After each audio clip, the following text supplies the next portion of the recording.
തമിഴ്നാട് രാഷ്ട്രീയ ചരിത്രത്തിൽ സമാനതകളില്ലാത്ത ഒരു പുതിയ യുഗത്തിന് തുടക്കം കുറിച്ചുകൊണ്ട് തമിഴക വെട്രിക്കഴകം അധ്യക്ഷൻ വിജയ് തമിഴ്നാടിന്റെ മുഖ്യമന്ത്രിയായി സത്യപ്രതിജ്ഞ ചെയ്തു. ചെന്നൈ നെഹ്റു സ്റ്റേഡിയത്തിൽ ലക്ഷക്കണക്കിന് ആരാധകരെയും അണികളെയും സാക്ഷിയാക്കി ദൈവനാമത്തിലാണ് അദ്ദേഹം അധികാരമേറ്റത്. കഴിഞ്ഞ 59 വർഷമായി DMKയും AIDMKയും മാറി മാറി ഭരിച്ചിരുന്ന തമിഴകത്തിന്റെ ചുവടുപിടിച്ച് 6 പതിറ്റാണ്ടിനു ശേഷം ഒരു ദ്രാവിഡേതര പാർട്ടി നേതൃത്വം നൽകുന്ന സഖ്യ സർക്കാർ അധികാരത്തിൽ വരുന്നത് രാഷ്ട്രീയ നിരീക്ഷകർ വിസ്മയത്തോടെയാണ് നോക്കിക്കാണുന്നത്. 234 സീറ്റുകളിൽ 108 സീറ്റുകൾ ഒറ്റയടിക്ക് നേടി തമിഴ്നാട്ടിലെ ഏറ്റവും വലിയ ഒറ്റകക്ഷിയായി മാറിയ TVK കോൺഗ്രസ് ഉൾപ്പെടെയുള്ള സഖ്യകക്ഷികളുടെ പിന്തുണയോടെയാണ് ഭരണം ഉറപ്പിച്ചത്. അധികാരമേറ്റ ഉടൻ തന്നെ തമിഴകത്തിന്റെ വികസനത്തിനും സുരക്ഷയ്ക്കുമായി വിപ്ലവാത്മകപരമായ തീരുമാനങ്ങളാണ് വിജയ് പ്രഖ്യാപിച്ചത്.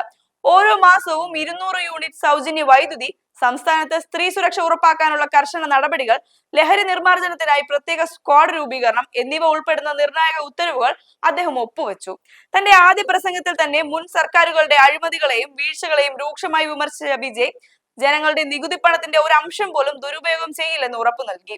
താൻ രാജകുടുംബത്തിൽ നിന്നല്ല, മറിച്ച് സിനിമയിലെ ഒരു സഹസംവിധായകന്റെ മകനായാണ് വന്നതെന്നും ബിഷപ്പിന്റെ വിലയേറുന്ന താൻ ജനങ്ങളിൽ ഒരാളാണെന്നും വികാരാധീനനായി അദ്ദേഹം കൂട്ടിച്ചേർത്തു.